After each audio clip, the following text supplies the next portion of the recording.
Hey everybody, it's Chris down here in Georgia. Hope everybody's doing well.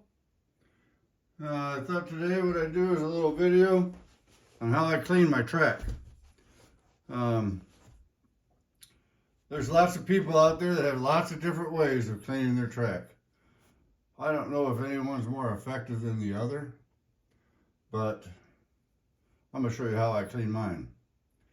And what I'm going to start with here is a piece of absolutely filthy track. This is 60-year-old track. It's been in a box for 50 years. You can see that rust, the particulate matter all over the rails. That's really what you're trying to clean, is the rails, so that you can have good electrical connection. So anyways, the way I do it, first off, I don't use alcohol. I do that because alcohol really doesn't have a whole lot of cleaning properties. You need surfactants and other things to clean with. So I take this real high grit sanding blocks. I got them off of eBay. Or you can go to the store, and I have over in my stuff a bigger block that's 1100 grit sandpaper. And with that high of a grit, you're not doing any damage to anything, but you're definitely getting your rails cleaned fairly easy, in my opinion. And I have to do the easiest possible without pushing weight down on the track, because most of my track is elevated. So I'll show you that in a second, but I'm going to show you how well this does. So I take one of these little sanding blocks here, and I just rub it across like that. I don't have to put a lot of pressure on it.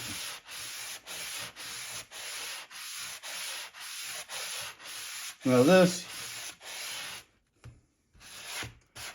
will obviously take a little bit more work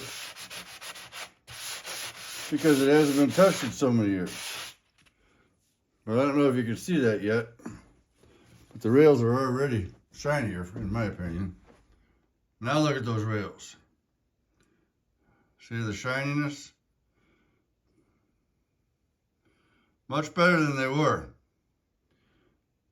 And that's from something that's been sitting for a long time.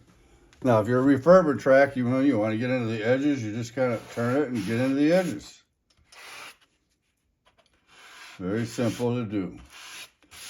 And then what I do is I follow up with this plain Armor All cleaning wipes, full of good surfactants and some stuff to help pull out dirt and grime, and easy to use. So I grab one of these after I've cleaned I usually will sand, I don't know, 2-3 feet, and then I come back with this and I'll clean up what I've sanded. And you're sanding so little, and this is obviously, these rails are harder than the pickup shoes on the slack cars, but look at what I'm getting off of there. That's pretty filthy.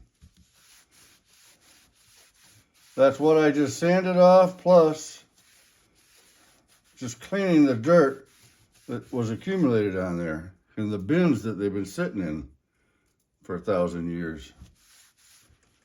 Do that, and then I'll follow up with a microfiber towel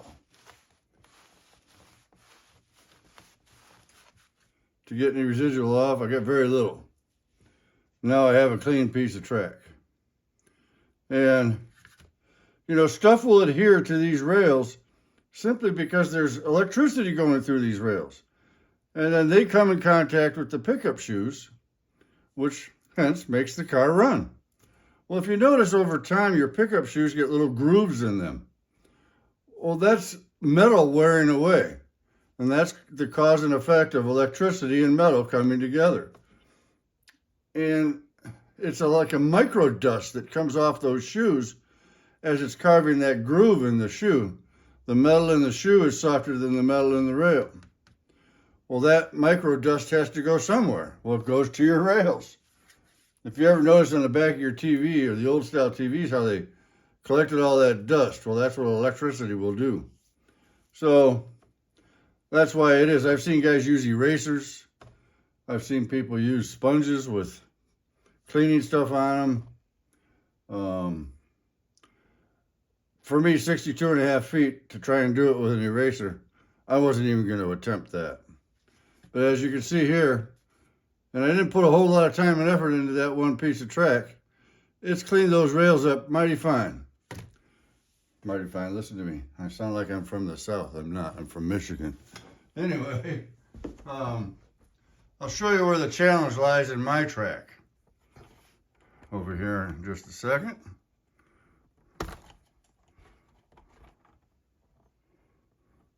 Bear with me as I move this camera.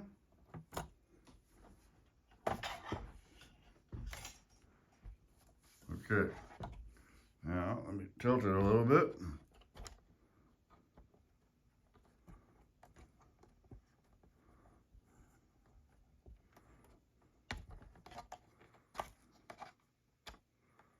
Sorry about that, folks.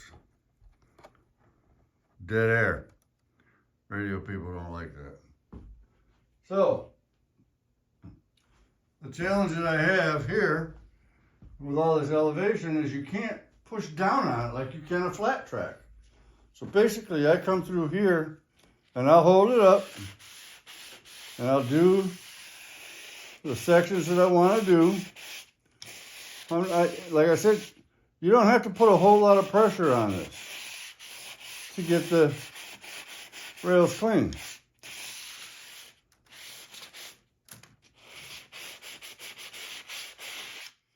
Then I come through and I'll wipe it, but I'm holding it the whole time because of the elevation. This is the weak point right here because there's no support right there. Where you have supports like these, you can do without holding it, but those that don't have supports.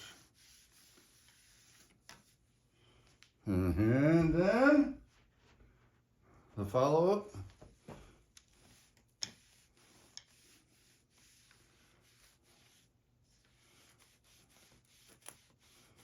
And there we go. I just cleaned that section of track. So I hope that was a little bit informative. That's how I clean my track. And again, like I said, I don't use alcohol. Great for sanitizing stuff, but not much for cleaning.